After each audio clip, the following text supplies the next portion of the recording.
देवयानी आणि आदित्य राजेंना हे रहस्य समजलं, तरी आम्ही रणबीर राजेंना सांगत होतो वेळीच काळजी घ्या, पण त्यांनी ऐकलं नाही आमचं. प्रियदर्शनी आणि नताशाला लवकरात लवकर बाहेर हलवायला हवं, नाही तर प्रियदर्शनी गरोदर नाही हे देवयानीच्या नक्कीच लक्षात येईल. प्रियदर्शनी फार हळवे आहेत. भावनेच्या भरात खरं काय ते देवयानीला सांगून टाकलं ना, तर आतापर्यंत आपण जे काही ठरवलंय ना ते सगळं वाया जाईल. तुम्ही काळजी करू नका साईमा, आमचा वारस आम्ही कुठल्याही परिस्थितीत ताब्यात घेऊ. बघ ना, तू किती आस्थेने आमची चौकशी करत होतीस, आम्हाला काय हवं नको ते विचारत होतीस, लाड करत होतीस आमचे,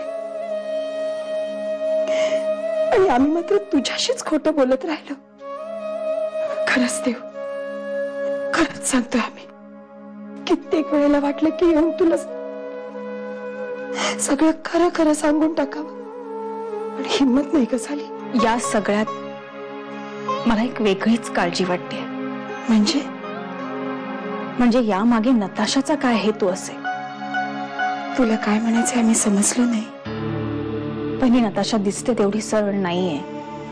तिने तुमच्याकडे कोऱ्या कागदावर सह्या मागितल्यात, याचाच अर्थ तिचा नक्कीच काहीतरी हेतू आहे, आणि तोच मला शोधून काढायचा आहे. म्हणते वहिनी, मी आहे ना, तुम्ही अजिबात काळजी करायची नाही. मी तुझ्यासारखं घरात बसून राहायचं, मग खायचं काय? पिंजऱ्यात कोंडल्यासारखी परिस्थिती झाली माझी. रिकामा वेळ खायला उठतो मला. ह्या सगळ्या परिस्थितीला तू जबाबदार आहेस. इंदोरला जो 5 करोडचा फ्रॉड केलास ना, तो करायच्या आधी जरा विचार केला असतास तर, त्यामुळे तुला असं पोलिसांपासून लपवून राहावं लागतंय. अजून काही दिवस तुला असंच राहावं लागणार. माहिती आहे, परत परत आठवण करून द्यायची काही गरज नाहीये. तुला जर असं वाटत असेल की यापुढचं आपलं आयुष्य आपण आनंदाने सुखाने घालवायचंय, तर अजून काही दिवस तुला असंच पोलिसांपासून लपून राहावं लागेल. जर का पोलिसांना कळलं तर आपल्या दोघांचंही. So please have control. Raje Shirke घराण्याची बदनामी होऊ नये असंच मला वाटतं. आणि नताशाने कोऱ्या कागदावर तुमच्या सह्या का मागितल्या ते मला कळलंय.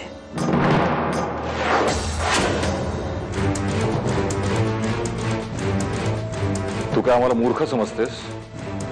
आमचा नताशावर पूर्ण विश्वास आहे. भैयासाहेब